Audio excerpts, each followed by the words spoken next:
AP deputy CM Pawan Kalyan పై అనుచిత వ్యాఖ్యల కేసులో రావణ్ కు బెయిల్ వచ్చిన వెంటనే మళ్లీ అరెస్టు చేశారు. మీరేం కంగారు పడకండి, అన్నిటికీ ఆ దేవుడే ఉన్నాడు. అంటే మీరు లేరా సార్?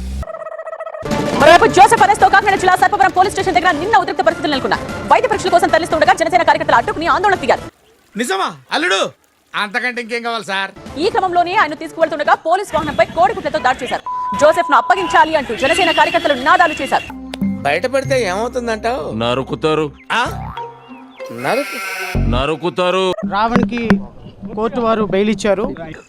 తెలిసింది చెప్పకరా. కోర్టు వారు బెయిల్ ఇచ్చిన వెంటనే అతన్ని రిలీజ్ అయిన వెంటనే సర్పవరం పోలీస్ స్టేషన్ లో రిజిస్టర్ అయిన 2025 కేసులో ఇది ఎప్పుడు పెట్టారు? జస్ట్ ఇప్పుడే పెట్టాం సార్. అరెస్ట్ చేస్తున్నామని మళ్ళీ పోలీసులు ప్రకటించారు. మళ్ళీ రావణ్ని అదుపులోకి తీసుకున్నారు.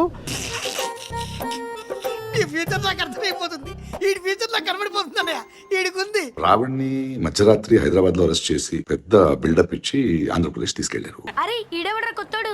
నాకు బాగా తెలుసురా, పెళ్లిలో ఎంగలాకు ఏరుకు తింటాడు. కోర్టు ఈ కేసులో అరెస్ట్ చేయలేవండి అని బెయిల్ ఇచ్చింది. ఇమ్మీడియట్ గా ఇంకో కేసు వేసి మళ్ళీ అరెస్ట్ చేశారు. సరదా కనుకున్నావా? అట్లుంటది మనతోని. ఇలా ఒక 30 కేసులు రెడీగా ఉన్నాయంట కదా బెయిల్ ఇస్తే. అంటే నువ్వేనా ఆపుతావా? ఏమైనా పీకుతావా? ఏంటిది సిగ్గులేని ఏంటి కక్ష సాధింపు? ఏం చేయాలనుకుంటున్నారు? నీకెందుకయ్యా అవన్నీ? నీ పని నువ్వు చూసుకో. చూపించు ఒకసారి. చూపించరా. ఏమి నవ్వేవరా చిన్న రాజా? జనాలు చూస్తున్నారు. They are seeing your frustration. Hope you release him soon. ఏదో డ్రామాలో జోడించుకోవడం. ఈ రోజు కోర్టు బెయిల్ ఇచ్చిన తర్వాత కూడా మరలా రావణ్ని అరెస్ట్ చేసి సర్పవరం పోలీస్ స్టేషన్ కి తీసుకెళ్తున్నామనే మాట చెప్పడం పూర్తిగా రాజ్యాంగబద్ధం కాదు. వచ్చిండే సైంటిస్ట్. ఇది న్యాయబద్ధం కాదు. ఇది ఖచ్చితంగా ఒక వ్యక్తి యొక్క ప్రాథమిక హక్కులు హరించటమే. చూడు. వాడికి పోటీ పడేటువంటి ఇంకో పంది ఉంది ఇక్కడ. ఆ పంది పేరు రఘురామ కృష్ణం రాజు. నువ్వు వేసే యాశాలకి చేసే పళ్ళకైనా సంబంధం ఉందేంట్రా? అసలు లేదు సార్, మా అమ్మ కూడా అదే అంటది. ఈ రోజు జడా శ్రవణ్ కుమార్ తీసేసిన మెజిస్ట్రేటు అని, లిల్లీ పుట్టు అని, హాఫ్ కోట్ అని, ఫుల్ కోటు అని పదే పదే బాడీ షేమింగ్ చేయటం. ఏంటి సార్ అది? పదే పదే బాడీ షేమింగ్ చేయటం. చూడు మిస్టర్ రఘురామ కృష్ణంరాజు, కోస్తే 3 ఊళ్ళకి సరిపోయా. నీ ముందు ఎవరైనా లిల్లీ పుట్టారా? బొకడం భీమవరంలో ఉన్న క్లాత్ మొత్తం కొన్నా కూడా నీకు సూట్ సరిపోదు. అమ్మాయి చేసేవన్నీ దేవుని పూజలు, దూరేవని గబ్బు కూర్చోని. నేను అడవి పందాన్ని నిన్నానా? కొవ్వు పట్టిన పందాన్ని నిన్నానా? నీ నాలుక కోసి పిఠాపురంలో పవన్ కళ్యాణ్కి బహుమతి ఇస్తాను. ఈ రాజ్యాంగబద్ధ పదవిలో ఉన్నటువంటి గౌరవ డిప్యూటీ స్పీకర్ గారికి కొంచెం చంకడండి. అది అసంబద్ధమా? అది కరెక్ట్ అయితే నేను మాట్లాడిన మాట కూడా పనిషబుల్. మా సార్ ఇంత ఇంటెలిజెంట్. బాడీ షేమింగ్ చేయడంలో వాడెవడో మెజిస్ట్రేట్ అంట, వీడెవడో జడ్జ్ అంట, వీడు హాఫ్ కోట్ గాడు, వీడు ఫుల్ కోట్ గాడు, వీడు లిల్లీ పుట్టుగాడు. వీడెవడండి బాబు? ఆయన అదమని చెప్పేసుకుంటున్నాడు. ఆయన గురించి ఆయన తెలిసినంత మనకు తెలియదు కదండి. కానీ మీరు అంత గౌరవప్రదమైనటువంటి పెద్ద మనిషి మీరు మాట్లాడితే, మేము మాట్లాడితే రాజ్యాంగబద్ధంలో మా మీద కేసులు కడతారా? మూసుకుచ్చారా పూల సొక్క. ఈ రోజు ఆయన ఒకరికి అన్యాయం జరిగింది, మీరు ఎక్కడున్నారు, మీరు నిద్రపోతున్నారా అని ఆ రోజు ఆ మాట అన్నందుకు రావణ మీద కేసు కడతారా? అటు చూడు బే. హిందూయిజం బొక్క. అరే నీ సనాతన ధర్మంలో కనిపెట్టిన వస్తువులు వాడరా. సొంత రాజ్యంలో తరిమించుకొని రాముడు అని చెప్పానంటే ఎలా ఉంటది? నేను రాధా మనోహర్ దాస్ కొడక్క దొరుకుతావు. నీ బట్టలు పడేసి రోడ్డు మీద పవన్ కళ్యాణ్ నోట్లో. ఇతన్నేం చేద్దాం చెప్పండి. ఇలాంటి సోమరిపోతులు దేశంలో ఉండకూడదండి. కఠినంగా శిక్షించాలండి. గట్టిగా.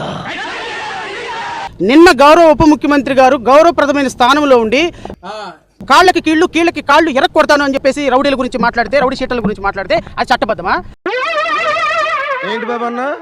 ఇంకోసారి అన్న. కాళ్ళకి కీళ్లు కీళ్ళకి కాళ్ళు ఎరక్కొడతాను అని చెప్పేసి రౌడీల గురించి మాట్లాడితే, రౌడీ షీటల గురించి మాట్లాడితే అది చట్టబద్ధమా? మీ బతుకులు చెడా, బతుకులా. ఓది ఆదిత్యనాథ్ ట్రీట్మెంట్ ఇప్పిస్తాను, మోకాళ్ళ చిప్పలు అరగదీస్తానని ఒక ఉప ముఖ్యమంత్రి స్థానంలో మాట్లాడటం అది రాజ్యాంగబద్ధమా? అది తప్ప. అది తప్ప.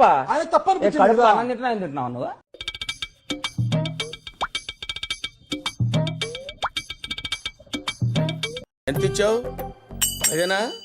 వాడెవడో ఒకడు ఉంటాడు పంది, కోస్తే 2 ఊళ్ళకి సరిపోతావు. నువ్వు 2 ఊళ్ళకి సరిపోతావు. ఈడెవడ బీడా? పొలంలో దిష్టి బొమ్మ గుడ్డలేసినట్టున్నాడా? ఆ పంది పేరు రఘురామ కృష్ణం రాజు. ఏంటి ఇప్పుడు ఏంటి ఆ బిల్డప్? అసలు ఆ సగం సుట్టుగాడు ఎవడు? నేను ఈ వేదిక నుంచి చెప్తున్నా, చెప్పు. మిస్టర్ రఘురామ కృష్ణంరాజు, నేను లిల్లీ పుట్టే. ఇడెవడండి బాబు? ఆ నాన్నే ఎదవని చెప్పేసుకుంటున్నాడు. ఆయన గురించి ఆయన తెలిసినంత మనకు తెలియదు కదండి. ఎందుకంటే కోస్తే 3 ఊళ్ళకి సరిపోయే నీ ముందు ఎవడైనా లిల్లీ పుట్టేరా బొకడం. మాట్లాడతలేడు, మౌనంగా ఉన్నాడు. కొజ్జా నా కొడుకు అనుకుంటే నా మొడ్డ గుడిపిస్తా ఒక్కొక్కనికి. నీకు ఛాలెంజ్ చేసి చెప్తున్నా, ఈ వేదిక నుంచి నీకు ఛాలెంజ్ చేస్తున్నా. నువ్వు దమ్ము ధైర్యం ఉంటే అరే నువ్వు సూట్ వేసుకోరా ఒక్కసారి, నేను చూస్తా నీకు. నువ్వేం పీకి గట్టలు కట్టినావు? నువ్వేమన్నా ప్రభాస్వా? మొత్తం మహేష్మతి నువ్వు చేయబట్టి నడుస్తుంది. భీమవరంలో ఉన్న క్లాత్ మొత్తం కొన్నా కూడా నీకు సూట్ సరిపోదు. చెప్పు తీసుకొని కొడతా. పిచ్చి కుక్కట్లా కలిసిన అదరా. లిల్లీ పుట్టు లాంటి నువ్వు నన్నంటే నేను అడవి పందాన్ని నిన్నానా? అల్లుడు నువ్వు తగ్గొద్దు, నువ్వు వెనకడుగు. మ్యాటర్ ఏంటో తెలిపోవాలి. క్రైస్తవ సోదరుల మీద కానీ నీ మాట నోట్లో నుంచి వచ్చిందా? ఏం పిక్తోరా ఎర్ర ఎర్రి పప్ప. నీ నాలుక కోసి పిఠాపురముల పవన్ కళ్యాణ్కి బహుమతిగా ఇస్తాను, ఈ వేదిక నుంచి ప్రకటిస్తున్నాను నేను. ఏమేస్తావురా వీడిని? వీడి గెటప్ కమెడియన్ రా.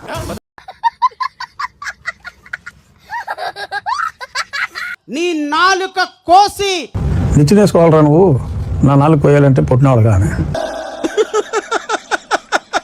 వేసేసాడు, బాగా వేసేసాడు. జడా శ్రావణ్ కుమార్ ఉప ముఖ్యమంత్రి అనే తలుపు మీ కోసం తెరిచి ఉండే రోజు ఒక రోజు వస్తుంది. బాబు లేవు. బాబు జడా శ్రావణ్ కుమార్ ఉప ముఖ్యమంత్రి అనే తలుపు మీ కోసం తెరిచి ఉండే రోజు ఒక రోజు వస్తుంది. మీరు చెప్పాల్సిన ఇన్ఫర్మేషన్ వెళ్ళి చెప్పండి.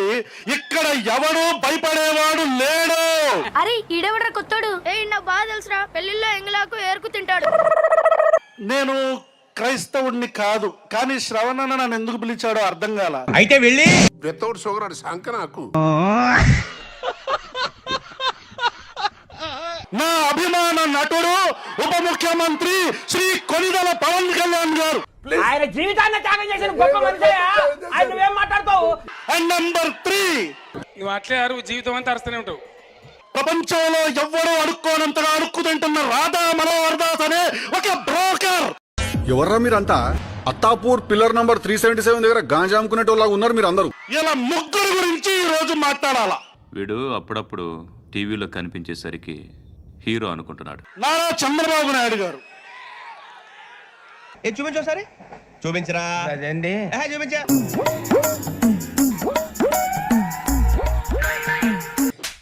చాలా సెకలు ఉన్నారా నీలో? రే రాధా మనోహర్ దాస్ కొడక్క దొరుకుతావు. సౌండ్ చెయ్యకు, కంఠం కోసేస్తా. నువ్వు మతాల మధ్యలో చిచ్చు పెడుతున్నావు. ప్రభుత్వాలు మారతే కొడక. ఓ అబ్బా, చిన్న పిల్లకాయని బెదిరించినట్టు బెదిరిస్తా ఉండవే. పాసు బీసినావు లేవు. నాకు జడా శ్రవణ్ అత్యంత ఆత్ముడు. ఆడో గొప్ప సిద్ధాంతి, ఈడో గొప్ప యాదాంతి. ఆ మహాతల్లి ఒక వీర పురుషుణ్ణి జాతికి అంకితం చేసిన తర్వాత ఏది నోటుకొస్తే అది మాట్లాడక. సాధారణంగా ఏంటంటే అంబేద్కర్ ప్రతి దగ్గర పుట్టకపోవచ్చు, కానీ తన వారసులను ఏదో రూపంలో పుట్టిస్తాడు. Okay okay okay. ఈ అభినవ్ అంబేద్కరే జడా శ్రవణ్. ఈ అభినవ్ అంబేద్కరే జడా శ్రవణ్. రెండిటికి నక్కకు నాగలు కనుకున్న తేడా ఉంది.